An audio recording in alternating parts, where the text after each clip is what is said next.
하나님의 말씀은 시편 14편 1절부터 3절까지 제가 읽어드리겠습니다. 어리석은 자는 그의 마음에 이르기를 하나님이 없다 하느니라. 그들을 부패하고 그 행실이 가증하니 선을 행하는 자가 없도다. 여호와께서 하늘에서 인생을 두고 살피사 지각이 있어 하나님을 찾는 자가 있는가 보려 하시는즉 다 치우쳐 함께 더러운 자가 되고 선을 행하는 자가 없으니 하나도 없도다. 아멘. 오늘의 제목은 세상을 향한 선입니다. 이렇게 제목입니다. 여러분, 우리 인간은 처음 지어질 때부터 아주 특별하게 지어졌습니다. 모든 하나님이 만드신 피조물들 가운데 최고의 것으로 인간을 만드셨어요. 그래서 인간들이 갖고 있는 그 기능이나 그 재주, 이 모든 것은 너무나 특별해서 다른 어떤 피조물하고 비교가 되는 거예요. 그렇기 때문에 바로 우리들은 인간을 만물의 영장이다 라고까지 말하기 시작했죠. 이처럼 인간을 만드시고 나서 하나님이 너무나 기뻐하셨습니다. 왜냐하면 아까 말씀드린 대로 지혜에 있어서나 지식이 있어서나 능력이 있어서나 모든 동물들, 또 식물들 모든 것을 포함해서 최고의 작품이었기 때문이죠. 하나님께서 인간을 만드실 때는 단지 그의 능력에 있어서만 특별하게 만든 것이 아니라 하나님께서는 당신의 호흡을 인간 속에 불어넣으시면서 그분의 영을 불어넣으셨어요. 그러면서 하나님처럼 하나님과 같은 하나님의 형상으로 우리를 만드셨다는 거죠. 그래서 창세기 1장에 보면 하나님께서 인간을 창조하실 때 하나님의 형상을 따라 창조하셨다 라고 말씀하고 있으니 얼마나 특별합니까? 이처럼 처음 지어진 아담 그리고 그의 아내 하와 이런 인류의 첫사람은 너무나 순수하고 마음에 청결해서 오직 하나님만을 즐거워하고 기뻐하는 그런 영혼이었던 거죠. 자, 그런데 여러분이 아시다시피 이제 이 인류의 역사 속에 제2망이 시작되었는데 그것이 바로 인간의 타락이 되겠습니다.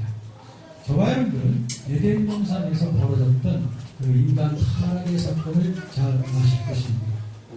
아담과 하와는 하나님 앞에 사랑을 받았지만 결국 마귀의 유혹을 받아서 그 하나님 앞에 불순종하는 길을 걸어가게 되었던 겁니다. 아담과 하와는 그러므로 하나님 앞에 불순종함으로 말미암아 그 영혼 속에 하나님을 대적하는 죄성이 생기게 되었으니 그것을 원죄에서 그렇게 말하게 됩니다.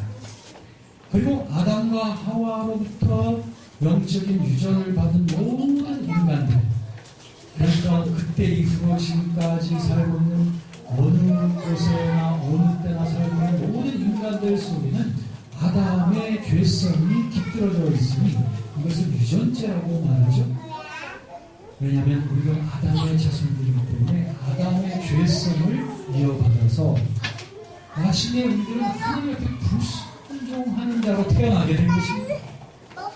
그래서 우리가 세상에 태어나면 그때부터 점점 자라나면서 하나님 앞에 거역하고 불순종하는 그들의 본성이 나타나게 되는 것이죠. 이러다 보니 그 죄 때문에 자기 스스로를 구원할 수 있는 사람도 없으니 하나님 앞에 의롭다고 인정을 받을 수 있는 사람들이 세상에 아무도 없다는 것이죠. 첫사람 아담이 하나님 앞에 불순종한 것처럼 우리들도 역시 하나님 앞에 불순종하고 있습니다. 우리가 여러 가지 유혹이 다가올 때에 그 유혹을 이기고 유혹을 물리치는 것이 아니라 아담이 에덴 동산에서 유혹에 빠져 넘어갔던 것처럼 우리도 유혹에 빠져서 죄를 짓게 되는 모습을 보게 되는 것이죠. 그래서 오늘 읽어보신 시편 14편 1절 그리고 3절 말씀에 보면 이렇게 죄 많은 인간의 모습을 여기에 적나라하게 표현하고 있습니다. 제가 1절과 3절을 읽어드릴게요. 어리석은 자는 그의 마음에 이르기를 이 어리석은 자가 누군가요? 이 사람이 바로 하나님 앞에 순종하는 그런 자. 하나님이 없다 라고 그들은 말한다는 거죠. 그들은 부패하고 그 행실도 가증하니 선을 행하는 자가 없다. 그들은 마음속으로도 죄를 범하고 행위로도 죄를 범하며 동기에 있어서도 죄를 범하며 태도에 있어서도 죄를 범하며 3절 다 치우쳐 함께 더러운 자가 되고 선을 행하는 자가 없으니 하나도 없도다. 이처럼 하나님의 은혜 바깥으로 나아간 모든 인간은 소망이 전혀 없는 것입니다. 겉으로 보나 속으로 보나 우리들은 온통 죄로 꽉 차 있는 것이죠. 자, 이제 이런 인생 인류의 역사의 제2막이 지나가면서 하나님께서는 인간의 그 인류 역사의 제3막을 준비해 주셨는데 그것이 바로 예수 그리스도의 구속의 역사인 것입니다. 예수 그리스도 안에서는 이제 모든 인간들이 다 회복이 되어지는 거예요. 전에 불순종하고 하나님을 거역하는 모든 사람들이 그리스도 안에 들어와서 그리스도의 의에 힘입고 또 그리스도의 사랑에 감동되어지고 나면 그때부터 내 인간 심성의 회복이 시작이 됩니다. 불순종으로부터 순종의 자녀로 만들어져가고 거역하는 자가 이제는 하나님을 즐겨 따르는 자가 되어져가고 자기가 전에는 자기의 마음과 자기 욕심대로 행하던 자가 이제는 하나님이 기뻐하시는 것을 따라 살아가는 자로 만들어지게 되니 이것이야말로 진정한 회복이고 잃어버린 나름의 회복이 되는 것이죠. 이렇게 해서 우리의 영혼 속에 새로운 재창조의 역사가 일어나게끔 하시는 분이 바로 예수 그리스도이신데 예수 그리스도께서는 우리를 새롭게 하셔서 우리를 말씀과 성령 안에서 우리를 새롭게 만들어 주시는 줄로 믿습니다. 그러므로 우리 주변에는 전에는 죄인이었다가 이제는 새롭게 되어진 많은 사람들이 있으며 많은 증인들이 있으며 많은 간증들이 있습니다. 하나님께서는 어둠으로 꽉 차있던 그런 어둠의 자식들을 불러서 그들을 변화시켜서 빛의 자녀로 만들고 계시는 것이죠. 우리가 전에는 죄에 대하여 죽었던 것처럼 이제 죄에 대하여 순종하며 살았던 것처럼 이제는 하나님의 뜻을 향하여만 살아가는 자로 만들어져 가게 되는 것. 이것이 우리 구원의 영원한 과정입니다. 여러분, 우리들은 이 길에서 절대로 주저앉지도 마시고 절대 포기하지도 마시고 계속해서 이 선한 길을 달려가시기를 주의 이름으로 축원합니다. 이렇게 될 때에 하나님의 선하심처럼 우리의 영혼 속에 하나님의 선하심의 반사가 그 하나님의 그 빛의 반사처럼 우리 영혼 속에 하나님의 선하심을 투영하고 반영하는 존재들이 바로 우리 그리스도인들이 되는 것이죠.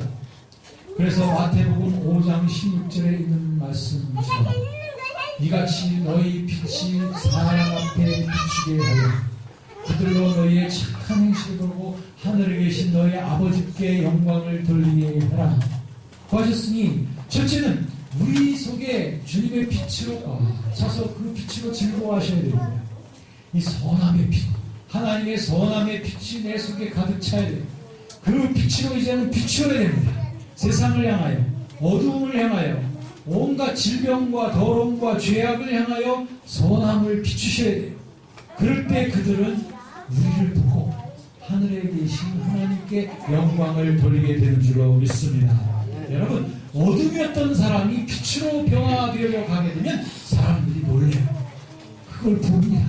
그러면서 그 변화되는 사람들 속에 하나님이 계시구나 하는 것을 깨닫게 되어지고 주의 사람들이 하나님께 영광을 돌리게 되고 주님 앞에 나오게 되는 놀라운 일이 벌어지게 되는 줄로 믿습니다. 이 놀라운 하나님의 빛의 반영이란 하나님의 사랑처럼 우리도 사랑하는 자가 되어가는 거예요.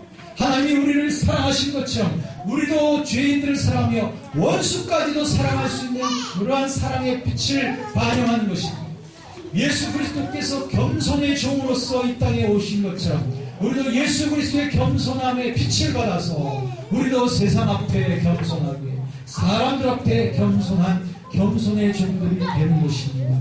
또한 주님의 깨끗하심처럼 우리도 늘 깨끗함을 사모하면서 깨끗한 길을 달려가는 그런 깨끗함의 반응을 하는 그런 빛의 자녀들이 되는 것이고, 주님의 선하심처럼 우리도 선하고, 주님의 아름다운 모습처럼 우리도 아름다움을 반사해 나가는 그런 빛의 자녀들이 되어져 가는 것, 이것이 우리 하나님께서 우리 이 땅에 우리 하나님의 자녀들을 두고 일하시는 하나님의 뜻인 줄로 믿습니다. 여러분, 하나님의 빛을 많이 받으십시오. 그 빛을 반사시키십시오. 그래서 그 빛을 보고 사람들이 하나님 앞에 큰 영광을 돌릴 수 있도록 이 길을 달려가실 때에 여러분 안에 거하시는 성령께서 여러분들을 위로하시고 힘을 주셔서 이 일을 담대하게 행하게 하실 줄로 믿습니다. 여기 계신 우리 모든 분들 빛의 자녀이십니다. 하나님의 선하심처럼 우리도 선함의 빛을 드러내는 반영하는 그런 빛의 자녀들이 되어지기를 원합니다.